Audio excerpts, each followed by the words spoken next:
Yo, book nerds! Today I wanted to talk a little bit about translated works that I've read.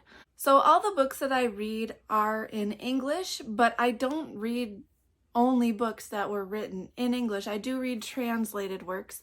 I haven't read a super ton amount of them, but I have read some, and enough that I feel like I can give you some recommendations of my favorites. So I'm not going to go through all of the translated works that I've read. I have just selected 5 from my shelves that are my favorites. These aren't in any particular order. Incidentally, because of what kinds of books I most like to read, 4 of the 5 are classics and 1 is not. So we'll start with the one that is not a classic. That would be The Queen of the South by Arturo Pérez Reverte. This book is amazing. It is translated from Spanish. Yes, there are TV shows for this. That's actually how I discovered this book. I was watching La Reina del Sur, which I believe is on Telemundo, in Spanish, and then I realized that the series was based on this book. I have not watched all of the Queen of the South English version of that. I have watched the complete series of the Spanish version. I really loved the Spanish version. I didn't really want to watch the English version of The Queen of the South, which is on USA, which unfortunately is the cover that I have. I don't really like getting covers for TV shows or movie covers, but sometimes you just do. And the reason was because I had heard many people say that it wasn't very accurate to the book. And the Telemundo series in Spanish is fairly accurate to the book. They do change some things, but not a whole lot. They do dramatize a little bit, but I really enjoyed the Spanish version. But anyway, getting back to the book. So yeah, watching that show led me to the book. I read the book a few years ago, and I loved it. This story is about Teresa Mendoza, and Teresa is thrown into cartels and the drug world, and she navigates it to survive it and build a life for herself. And so she is not a good person, but you root for her, and she's a badass, I'm gonna be honest. She just is. Basically, she lives in Mexico, and she flees from the cartels in Sinaloa, and she goes to Spain, specifically southern Spain, which is why it's called Queen of the South. And so she gets involved with running drugs there and kind of builds a name for herself there. And it's such a great story. I love it. And so if you haven't checked this out, I highly recommend it. It is very action-packed. This translation is by Andrew Hurley, which I thought it was pretty good. Some of it is a little weird, but it wasn't enough to take me out of the story. So yeah, I definitely recommend this book.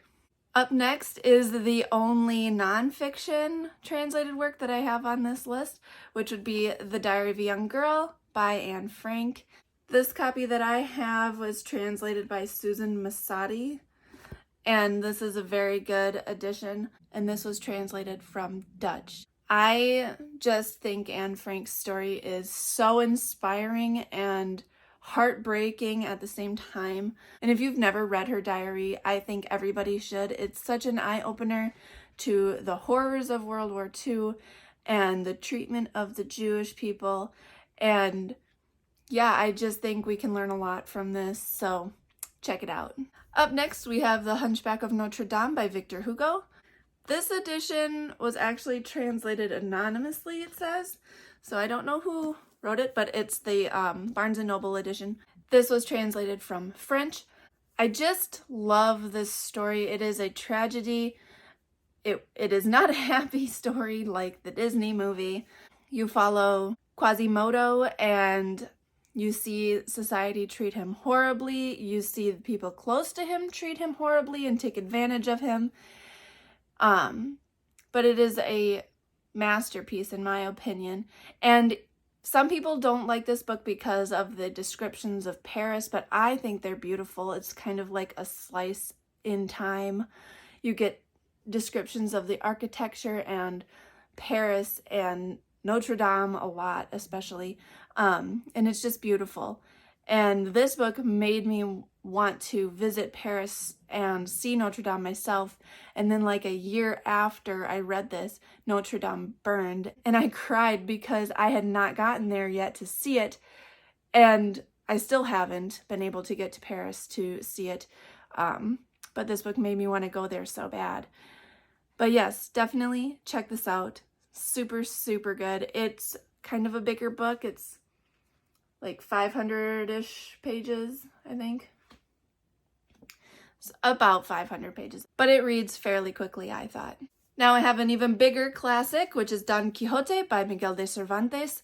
This is parts 1 and 2. He did publish this in 2 parts in the 1600s. This is obviously translated from Spanish, and this story is just fantastic. You follow Don Quixote and his little sidekick Sancho Panza, which is where my dog Sancho got his name.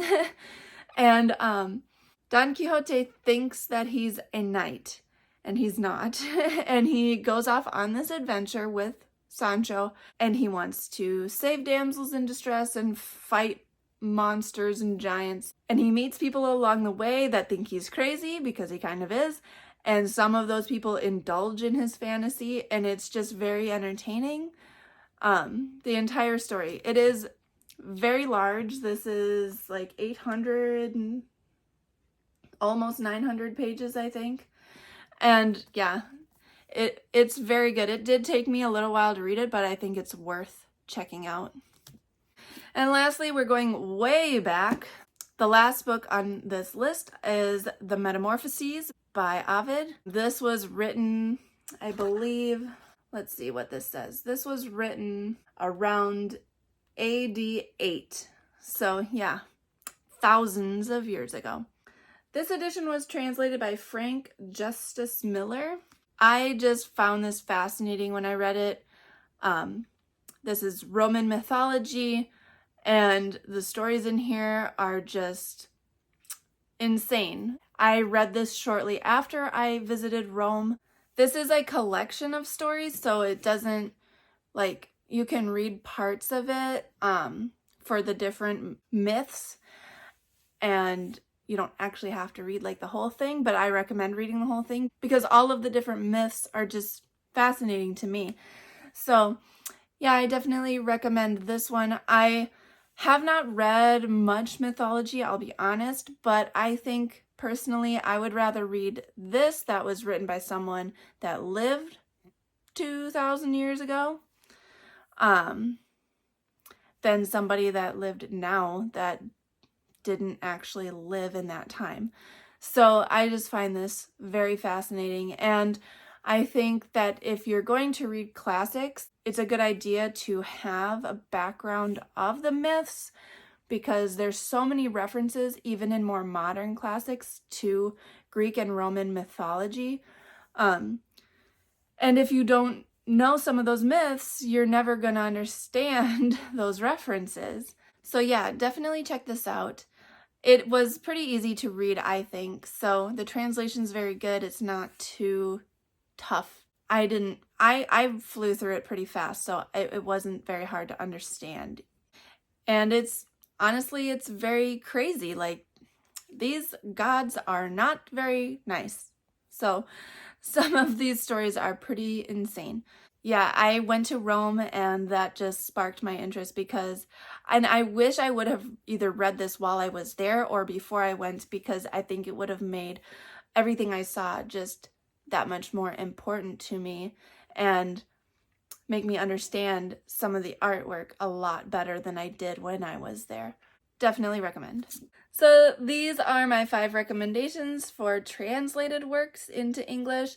I definitely want to get some more under my belt So if you have recommendations, please drop them in the comments below and I will try to check them out. I have quite a few translated works still on my TBR, so hopefully I will get to some of those pretty soon. A lot of people are starting school, whether it's college or your kids are going back to school, so I hope you guys all have a wonderful school year. I will talk to you guys next week. If you enjoyed this video, please hit like and subscribe to my channel if you haven't already. Thanks for talking books with me.